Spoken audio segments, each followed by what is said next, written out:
And for those who are a little more experienced with Blender, maybe you're not experienced at all, I'll try to make this thorough and simple. But basically, we're gonna probably not want to use Eevee. Usually, I do use Eevee, but just the transmission, like getting it to look like this, was really hard to do with Eevee. So we're just gonna use cycles and probably use your GPU.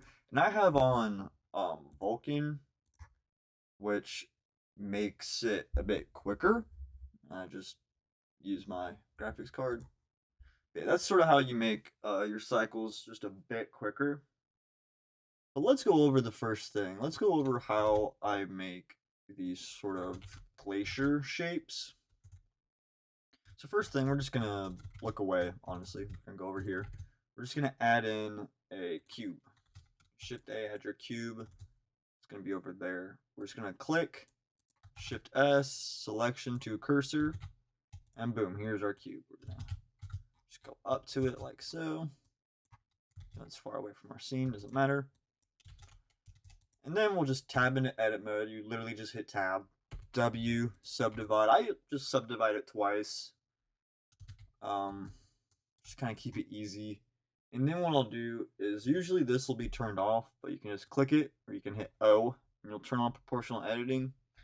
And what that kind of does is it sort of moves more than just one point. So if we turn that off, you see it just moves this one point, but we want a lot more to move with it. We kind of want it to look a bit sort of like a wedge kind of shape.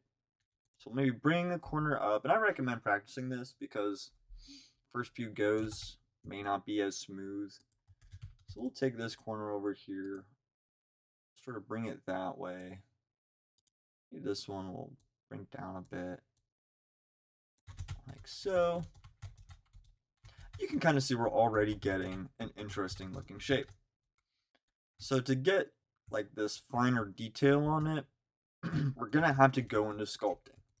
So for those who don't do sculpting, again, this might seem a little scary. I promise you, it's not. If you just listen to what I tell you. So you go over here to sculpt. Well, actually here, I'll just make this a bit better. We're gonna turn off proportional editing for when we duplicate and move items. Because if we turn on proportional editing, it'll move this along with it. We don't want that. So let's just size that up and let's just put it right next to it, just so I can sort of show you how important sculpting is going to be for this. So turn on proportional editing, just make this one ever so slightly different.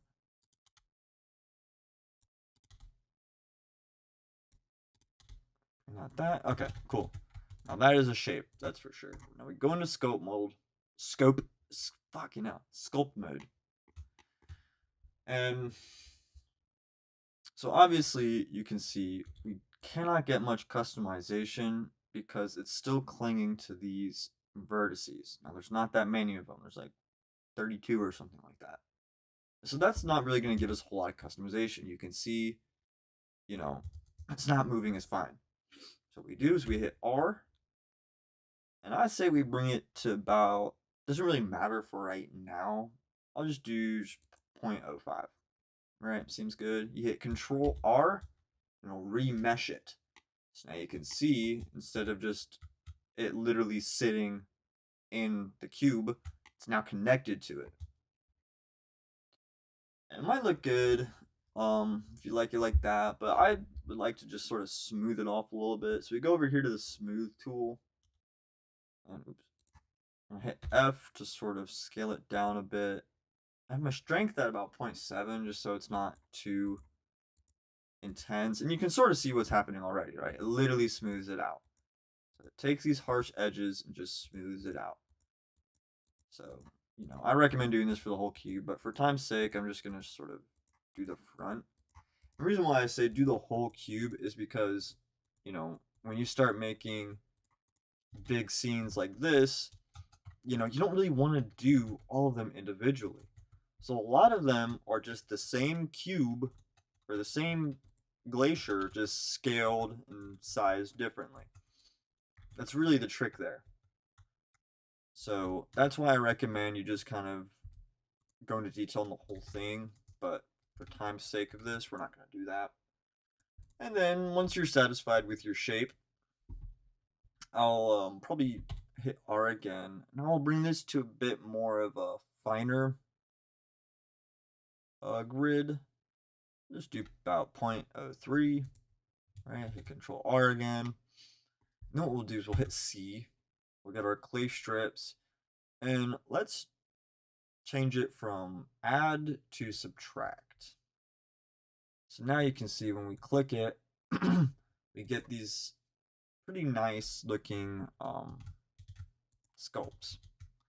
And so what we're going to use this for is sort of how water interacts with the glacier anyways. So yeah, just kind of maybe sizing it down. So you just hit F and you just move your mouse left or right to make it bigger or smaller. We'll kind of just maybe do some like little U's. Kind of gets the feeling that maybe water's been corroding it. And like so. And you can really go crazy with detail, but let's just say I'll slice this up, add some more ridges in there, make it look nice. All right, so let's just say we're happy with that, right? I'll go over to my smooth. Again, I'll smooth it out, and you can see it does sort of take away the detail. So again, if you want to kind of bring that back, it's honestly just a bit of a battle with this in your clay tool. Hit C. You'll see it's clay strips. Now you can try out all of these if you'd like. I just think the clay strips makes it a bit easier for when we're doing something like this. Then we can just keep messing with it. Just keep messing with it. Scale it down. Really just go crazy. And then smooth some more. Maybe remesh it. Again, just play with it. That's all I can really tell you is just play with it. Because once you get your shape, if you want just to really hone in on the realism, I go into edit mode. I'll go down just a little bit. And then, yeah, we'll bump proportional editing off. Hit this so you can X-ray, see through everything. And we'll hit B. Grab these bottom areas. And then we'll just bring them down. Because again, these glaciers and all that stuff, that's basically how they work. And then let's just scale it on the Z. Make it a bit thinner as it gets to the bottom. And yeah, so that's it. And I know it looks a little weird, but again, most of that is just going to be covered with water. And again, you can go back into your sculpt, remesh it, makes it look a bit better. And you can also sculpt it down. But again, I would not worry about this part too much because it's going to be underwater. So let's talk about the water. The water, again, I just shift A, add in a plane. And the water is fairly easy. If we go here into rendered mode, you can probably see what it looks like a bit better from up here. So the water itself is not that hard at all. This is literally it for the water. It's really all you have to do if you just want nice flat water. Now let's say you want like an ocean. Maybe you want some like actual waves to be in there, not just like because these are 2D waves more or less, because again, like it's not actually coming up. It looks like it sort of is, but it's really not. It's all just 2D. So if you want there to be like waves and stuff, you can go to physics, you can add the ocean modifier, you can kind of see like what it does. You can just play around with all of that, really make it some crazy waves. But I'm not gonna worry about that. And you'll see that there is this right under it. So I stole this from a video that was actually kind of about the glaciers, just because I wanted to figure out how to make them, because I had this sort of scene in mind.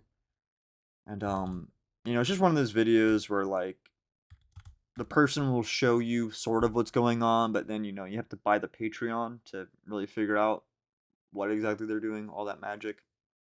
And as you can see, I did not scale them down that much towards the bottom. I was not that worried about it, just because again, you're not really gonna see it. Well, you sort of do, but either way, it's whatever. Super quick, easy fix. But you'll see I have this sort of volume down here.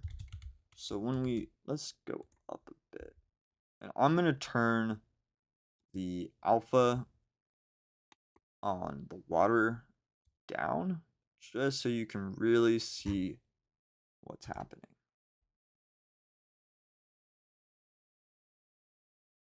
So you can see the volume really does make it look like water. And if we just turn the alpha back up,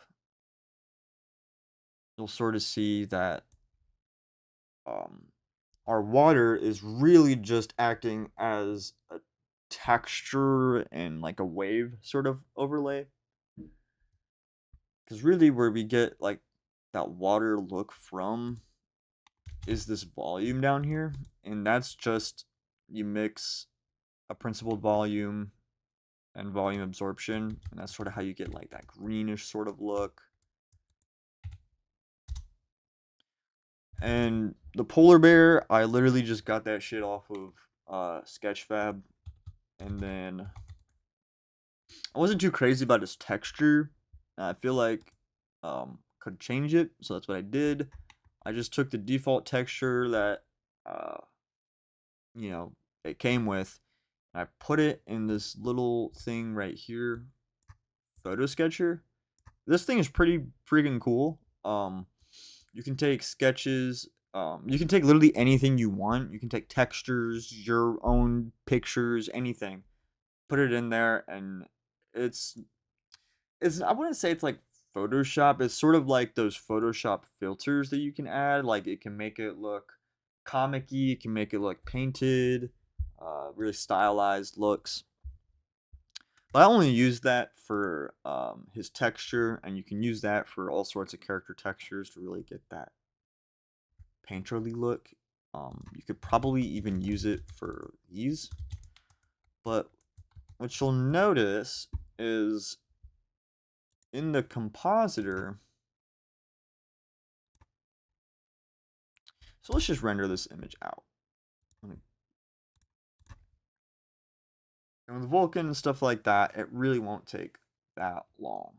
Everything else said and done, it looks like this. And you can see it does have that sort of stylized paint effect. Sorry, I just nudged my camera.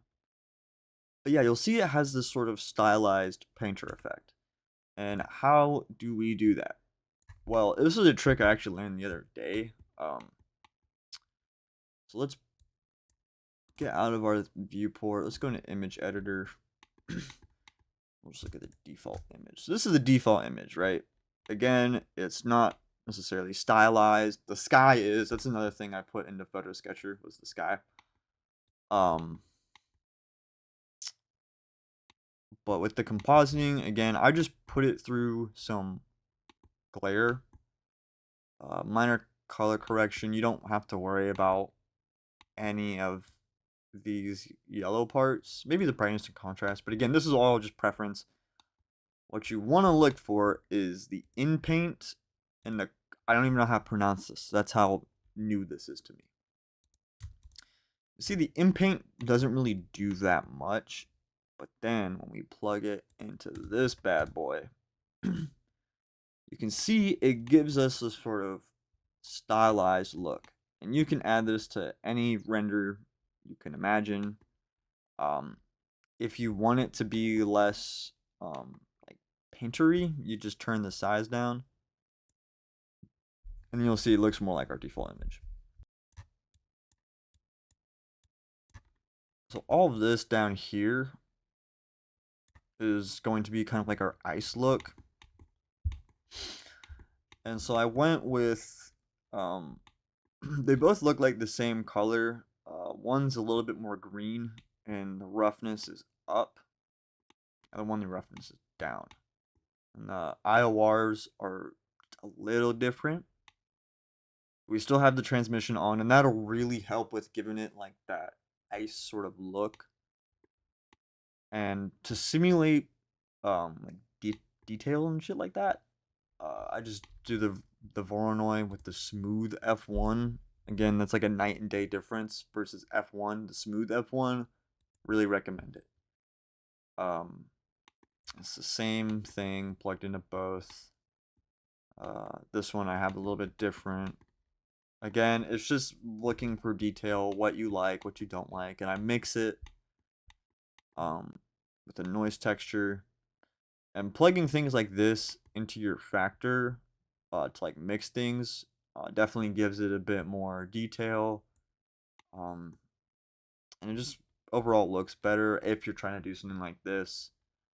Maybe for different things, it's not what you want, but you can sort of see. I drag this slider. See that blue really comes out. But yeah, more or less, let's just sort of quickly go over what I showed you. So for the water, again, it's a bit of an illusion. You're really just adding a transmission, adding some of the texture into your normals. And then to like really get the color, you add the volume, big cube with these settings. Again, from above, go into our rendered view. Try to see what that does. Gives it a nice color. For the polar bear, again, it's texture. Just go into FotoSketch. You'll be just fine. If you want to get like good models and stuff, again, I recommend SketchFab. Really good website just to get some free models and play with them. And yeah, with these, you just shape it out and you texture it, and yeah, all is well. I also recommend just like shading smooth. That'll also clean things up, make it look real nice. But yeah, that's how I did it.